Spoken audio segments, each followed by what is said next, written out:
सरपंच पहले था कौन नहीं, जब भी बोला मैं सरपंच बनूंगा नहीं, ये मकान खुलवाऊंगा सबसे पहले।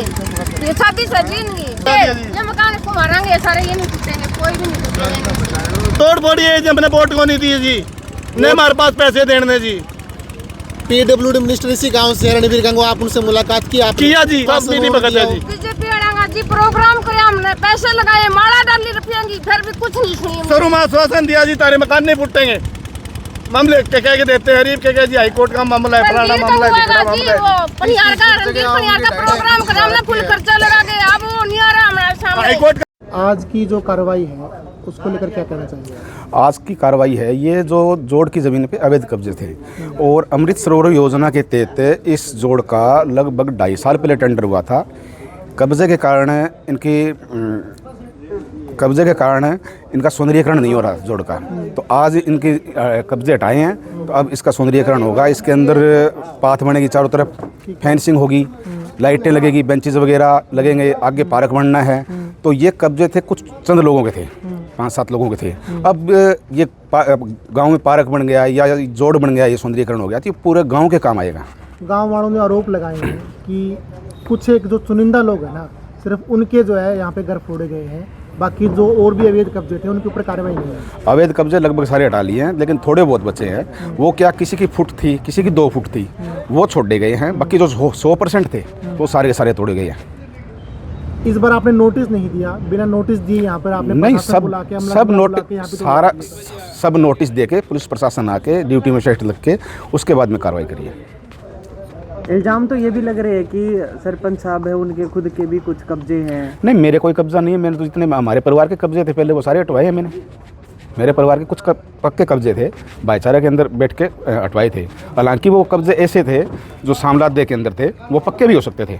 लोग जैसे अब सरकार ने किया ना, 20 साल से जो बैठे हैं उनकी मालिकाना हक मिल जाएगा, वो कब्जे थे मेरे परिवार के, वो मैंने हटवाए हैं भाईचारे में बैठ के। और ये तो जोड़ की ज़मीन है, जैसे फिरनी की ज़मीन है, उन पे तो कब्जा हो ही नहीं सकता। गांव के बासिंदे बोल रहे हैं कि 50-50 साल से हम यहाँ पर रह रहे हैं, बिजली का बिल दे रहे हैं, पानी का बिल दे रहे हैं, सिर्फ सुनारों के बनियों के मकान तोड़ दिए, कुम्हारों के मकान छोड़ दिए। ना, जिसके उसके अंदर आए हैं वो सारे तोड़े, कुम्हारों के भी तोड़े हैं, लुहारों के भी तोड़े हैं, बिश्नोइयों के भी तोड़े हैं, सुनारों के भी तोड़े हैं सारे। एक इस तरह का जिक्र किया जा रहा था कि 100 गज के प्लाट और कुछ पैसा उनको दिया गया है। जो कब्जे कर रखे हैं कुछ लोगों को पहले प्लाट दिए गए हैं, उसके अंदर एक्चुअल में 1-2 आदमी गरीब है, उनको मैंने बोल रखा है मेरा पर्सनल प्लाट लगभग 10 लाख रुपए का प्लाट है, मेरा पर्सनल प्लाट देने लग रहा हूँ। जो एक लेडीज़ है, गरीब विडो लेडीज़ है, 3 बच्चे हैं, तो उसको मैं 10 लाख का प्लाट मेरा खुद की तरफ से दूंगा।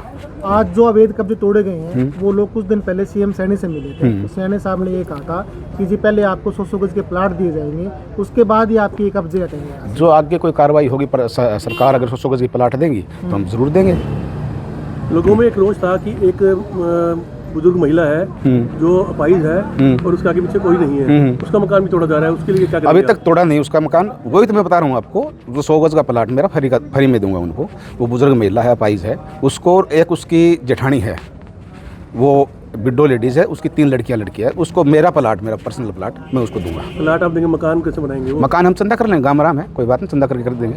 इल्जाम तो ये भी लग रहे हैं कि पहले लोगों के पास, मतलब 65 लोगों के पास नोटिस गया था, लेकिन आगे बातचीत करके कम होते होते ये 40 लोगों के पास लास्ट। जैसे क्या है, इसके अंदर जो पंचायत ने जो चीज़ें बना रखी है, जैसे धर्मशाला बना दी, पीछे पंचायत ने धर्मशाला बना दी थी, बस स्टैंड था, कोई मंदिर था, ये जो सार्वजनिक स्थल है, जैसे मंदिर बनता है तो कोई ये पंचायत की ज़मीन में, लगभग हर गाँव में पंचायत की ज़मीन में, तो ये धार्मिक आस्था के साथ खिलवाड़ नहीं कर सकते, क्योंकि धार्मिक आस्था के साथ खिलवाड़ करेंगे तो आपस में गांव में भाईचारा बिगड़ जाएगा।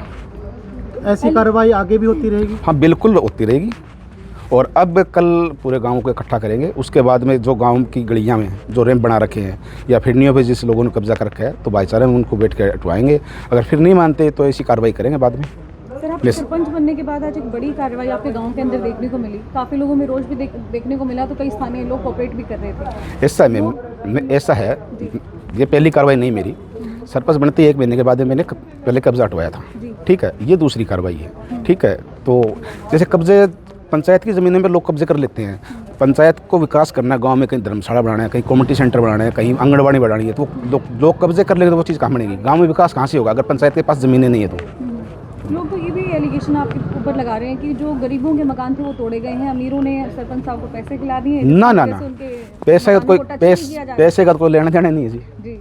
तोड़े हैं मकान। आज कितने कब्जे गरीबों का क्यों था, एक लड़की है उसमें वो पुलिस में लग रही है, उसका भाई ये फाइनेंस का काम करता है, जी तो गरीब कहाँ से, करोड़पति है, कई प्लाट ले रखे उसने। टोटल कितने मकानों पर कार्रवाई की गई है? टोटल 5 मकानों पर कार्रवाई हुई है। सर 40 साल से कब्जे थे, तो उन लोगों को नहीं पकड़ा जाना चाहिए जिन्होंने इस ज़मीन को लोगों को बेचा था? वो तो कार्रवाई तो उन पर होनी चाहिए। जैसे पहले तो लोगों को ये देख के लेना चाहिए पंचायत की ज़मीन है, कभी भी खाली हो सकती है, तो लोग थोड़े कम पैसे के लालच में वो ज़मीनें ले लेते हैं। जैसे कुछ ज़मीनें और हैं हमारे गांव की, कम पैसे के चक्कर में वो ले लेते हैं, उसके बाद में नुकसान ही होता है। सर ना कार्ड है ना रजिस्ट्री है, उसके बावजूद भी बिजली का बिल और पानी का बिल बाकायदा लिया जा रहा है उनसे? ना, पानी का कोई बिल आता ही नहीं, पंचायत को टैक्स नहीं लेती उनसे। बिजली का बिल है वो बिजली का बिल है तो बिजली बोर्ड वाले देते हैं, और पंचायत को टैक्स नहीं लेती उनसे। जी, अगली मीटिंग को लेकर क्या कहेंगे सर? कुछ गांव वालों के बीच में आपकी मीटिंग होने जा रही है? हाँ, कल करेंगे, पूरे गांव को इकट्ठा करेंगे। पूरे गांव को इकट्ठा करके जो गांव की गलियों में रैंप बना रखे हैं, किसी ने चबूतरे बना रखे हैं, जिसके कारण गलियों में आने जाने में काफ़ी दिक्कत होती है, तो वो हटवाएंगे बैठ के, भाईचारे में बैठ के। हमने पहले भी मेरे परिवार के हटवाए हैं भाईचारे में बैठ के, लगभग 2-2.5 एकड़ एक बार हटवाया था। अब जोड़ देखा हुआ आपने, पहले सौंदर्यीकरण किया है तो उसके भी कब्जे हटवाए हैं, और अब ये देखना, अब आज जो कब्जे हटे हैं 1 महीने के बाद में देखना कितना बढ़िया जोड़ बन जाएगा ये। सौंदर्यीकरण की आप बात कर रही हैं कि अगर जोहड़ के चारों तरफ से कब्जा हटवा दिया जाए तो जल्द ही सौंदर्यीकरण हो जाएगा? बिल्कुल जी। क्या इसके लिए बजट आ चुका है सर आपके बजट पास? तो 2.5 साल पहले टेंडर हो चुका है जिसका। सिर्फ इसकी खुदाई हुई है, इसकी फेंसिंग है, पाथ है, और लाइटें वगैरह लगनी है, बेंचें लगाना है, पार्क बनना है, वो सारी चीज़ पेंडिंग है। और ये तो चंद लोगों ने, 5-7 लोगों ने जो कब्जा कर रखा है, उसके कारण अब तो 5-7 लोग उस चीज़ को यूज़ कर रहे थे, उस ज़मीन को। अब पूरे गांव के काम आएगी। जो पार्क बनेगा तो पूरे गांव के काम आएगा, जोड़ बनेगा तो पूरे गांव के पशु आ जाएंगे, तो अब पूरे गांव के काम आएंगे। सर 2022 में आपको सरपंच बनाया गया था? जी जी। और अब 2.5 साल हो चुके हैं आपको सरपंच बने हुए। जी जी। तो ये बड़ी कार्रवाई पहले क्यों नहीं करवाई आपने? इतना टाइम कैसे लगा दिया फिर? पहले मैंने कार्रवाई करी थी, सरपंच बनते 1 महीने के बाद में कब्जे हटाए थे। ये मामला कोर्ट में विचाराधीन था। कोर्ट से मैंने इसका केस जीत के, उसके बाद में ये लोग कहीं चले गए, फ़ोन करवा, जिस दिन कब्जा कार्रवाई होनी थी 1 साल पहले कार्रवाई होनी थी, लेकिन ये लोग कभी कहीं जाके फ़ोन करवा देते, कभी कहीं जाके फ़ोन करवा देते, उसके कारण ये रुकी थी। कार्रवाई तो 1 साल पहले होनी थी। ठीक है, चलो, thank you so much. Okay.